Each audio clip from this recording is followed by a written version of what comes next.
Welcome back all. We got the property. This is the final 8 days here in Belvedere. Can I just put a picture up here? Monica, find a picture of the real selling point. Double garage is what we're moving to. In Ipswich, double garage, driveway for 3 cars, just no issues with space at all. So I'm thinking, move in, do all the boring stuff like getting the cupboards set up. Then, this sofa going into the garage. Nice Moroccan rug with the Bonneville sitting on the Moroccan rug. I can't tell you how excited I am. Monica's already planned to have a little pottery area in the double garage, so we've had some furious arguments about that. We're renting this place out to a lovely couple called Sam and Min, who also are starting a YouTube channel for motorbiking. So, shall I put it there?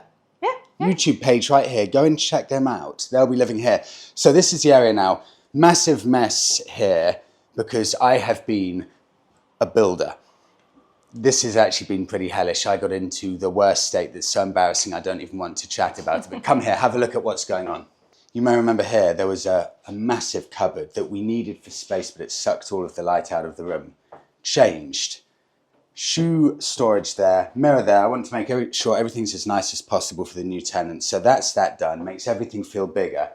This was the source of the most unpleasant level of stress. Come and have a look at this. This is now looking quite serene. We've gone for patterned tiling with this membrane on the bottom to stop the tiles cracking. This, you may be blown away, has been about 3 days' work because initially I cut all of the tiles, laid all of the tiles in the living room exactly in the way they needed to be set up here. Decided to put all of the tile grout adhesive all over the flooring. Started laying the tiles quickly, knowing there was only about 25 minutes to lay it before the grout set. And then I realized I had put the tiles in the wrong position because I laid them in the wrong position there. So then I was desperately ripping up the tiles, basically screaming, covered in grout. And the tiles wouldn't come off. I eventually managed to get the tiles off and then I realized, oh my God, the grout has all set hard. So I had thick grout and tiles, jagged edges all over this. So I had to rip everything up, start again. Horrible. It's so horrible. Okay, let's go downstairs. I've got a new product to show you. This is my new little device. New for 2024, Monimoto 9 motorcycle tracker. What you get in this very small little box are 2 main things. You can see they've been taken out and also a tool roll here because I've had to remove my tracker to show you exactly what you get. Tracking device. Look how tiny that little tracker is. And you'll notice no wires. All you have to do with this little tracking device, put it anywhere you want on your bike and you don't have to hardwire it in. This is the biggest game changer. And this, on top of the excellent reviews, are why this really piqued my interest. Hide it somewhere. The battery lasts for 9 to 12 months. And all you have to do at the end of 9 to 12 months, just plug it in for 2 hours from the USB port there, and then you're ready to go for another 9 to 12 months. If you're a thief, the first thing you do, you rip off the motorbike seat. You find any wires from the battery and you throw all of the wires that are connected to the battery into a local pond because you know that your tracker is going to be connected to a battery. This removes all of that. It also removes the hassle of having to do any kind of wiring. And here's how it works. You attach this little key fob to your keychain. Once you walk over to the bike, this automatically deactivates the Monimoto and tells the system everything's fine. If you're a thief and you walk over to the bike and you try and steal it without that key fob being in the vicinity, Monimoto will automatically activate. You're going to get a call that will tell you all of the GPS coordinates and give you live up-to-date tracking with GPS coordinates to the app. It's all so slick and simple. So here's the app. I can see my battery's fine. If it gets slow, I just remove it from the bike and charge it. And then I can see every day Monimoto is telling me, yep, everything's active and you're good to go and you'll be protected. If you buy it, it's the first 2 months where you get the subscription free. After that, it's just £36 a year because it has to run off an eSIM. So I highly recommend checking them out. 10% discount that's valid only until the I'm so badly organised. It's the 7th or 9th of September. I'll just double check. 7th of September. 10% discount, use code Freddie, and that's specifically on the Monimoto 9. That's the newest model of Monimoto. And I highly recommend it. Ease of use, simple. Put it in your bike, completely forget about it. And the fact that you have the key fob, one final bit, but there aren't even any buttons that you have to worry about. It's so simple. I'll show you one other thing. I serviced the Jeep myself. I was incredibly proud about this. And I even did a bit of filming because I was so proud I've never serviced a vehicle before. And I thought, look, I'll turn this into a little video that Monica can make a reel of. But Monica was so unimpressed. She refused to use the videos I'd made for a reel. Yeah, Monica's not mic'd up. She said it was just a bit too boring. But anyway, I was proud. So what I'm going to do now is force Monica to put one of these videos up here while I demonstrate how easy it is. I kept them, Monica. I didn't delete them. Believe me, I'm too proud to delete them. I realized it must be so easy to work on the Jeep. I don't need any ramps. So I just rolled under the Jeep, opened up the sump plug, let the oil drain out, fill it up from the top of the engine. I mean, I'm explaining how to oil change. I realize how boring that is. But it took me 20 minutes to do an oil change. I've never done an oil change on a car in my life. And the first ever one is on a Jeep. Yes, I was a Porsche mechanic. I won an apprenticeship to Porsche, which was a very big deal, Porsche Hatfield. And I lasted, yeah, oh God. Yeah, maybe I did, but there was one very bad situation where I changed semi-synthetic oil instead of fully synthetic to about 10 cars. And that was about 25 years ago or something. So, no, maybe 20 years ago. That all went horribly wrong. I was fired after 3 months, so I can't say I've got any mechanical experience. But the first time I've changed oil on any one of my cars. So now the amount of DIY stuff I do tiling, I do painting, I do car mechanics, bike mechanics. The real deal, maybe I could call myself now. Monica's shaking her head, looking unimpressed, but I'm delighted with that. I mean, I serviced the Jeep myself.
Brilliant, cheers.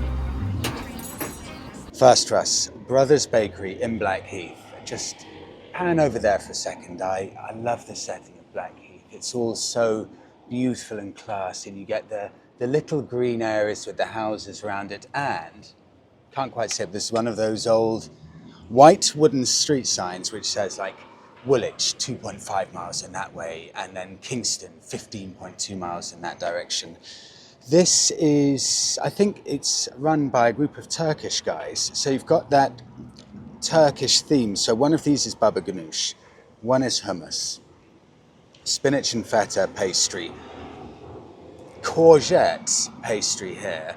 Both got a salad, and this, I've checked a Google review here, Monica. Prepare yourself and calm down before you try. Someone described this cinnamon bun as, quote, to die for. Oh, wow. Okay, so prepare yourself. We were chatting to the owner.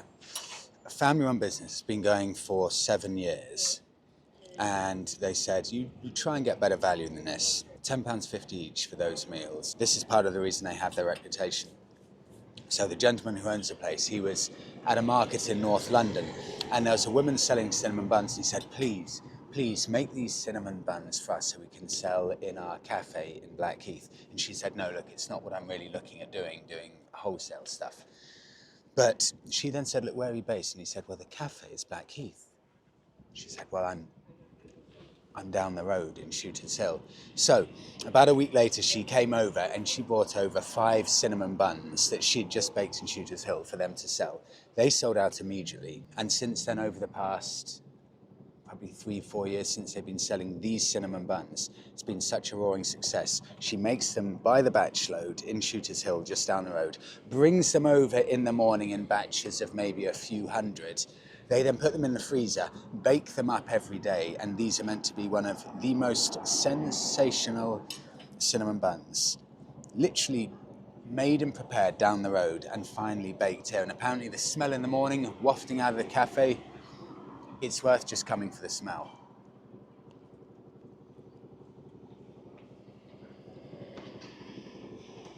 So good.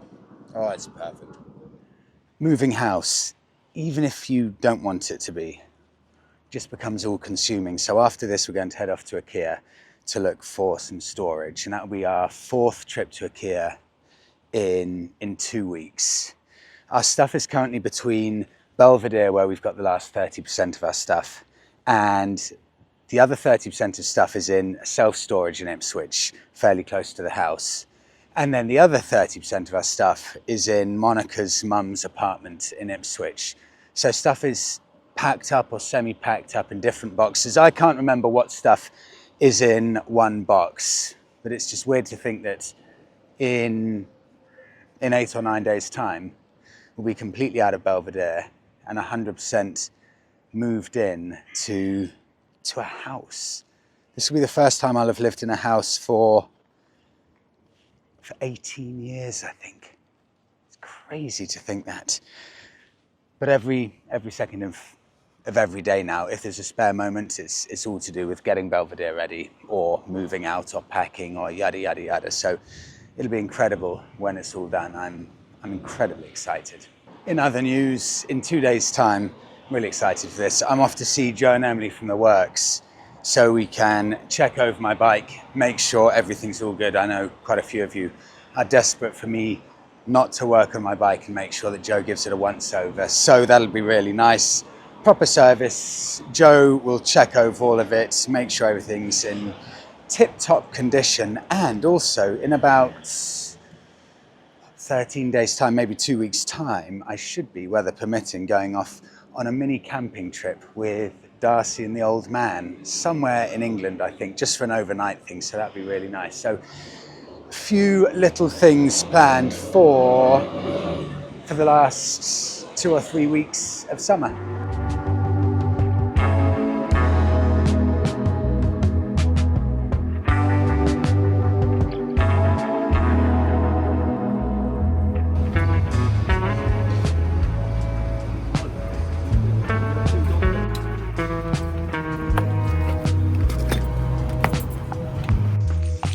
Okay, I'm going to spend the next hour finishing off doing the tiling. And because I'm fairly confident I'll be able to do it successfully, I am going to, in an hour's time, show you the finished, God, I hope this works, the finished room, all tiled perfectly after my initial mess up. I realised as I was riding back from IKEA, there's a dreadful squeaking from the brakes of the Bonneville. And I checked and there's very little padding left. So luckily I went into John Riley and Crayford and they've got my exact brake pad. So I have to change those probably tomorrow morning because on Friday, it's Wednesday now, I'm doing a 300-mile round trip up to see Joe and Emily, and there is zero chance the bike will make it. So £20 brake pads for the Bonneville. I was a bit surprised. I thought brake pads, especially on a fairly tame bike like a Bonneville, I thought they may last closer to 25,000 miles, but that's 15,000 miles and they're done. I think it may be because they're high performance. They were very good. But there you go, brake pads to go on.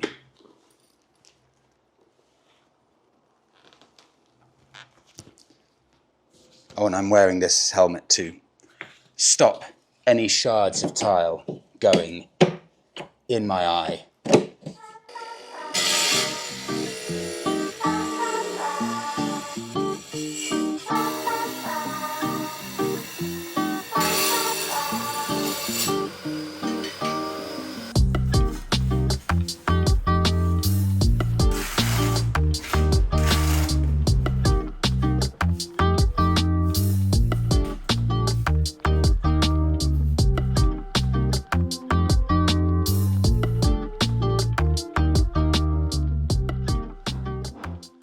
That was a marathon. This is not the most glamorous place to finish a video, but I did it. That's give or take 3 days. I'm not going to lie and say that was pleasant, but the sense of achievement is right up there. So I'm going to go now, have a bit of dinner. Thanks all for watching. I can't believe maybe not the next video, but this may possibly be the next or the last video we do in this flat. So I'll see you on the next one. Thank you so much for watching.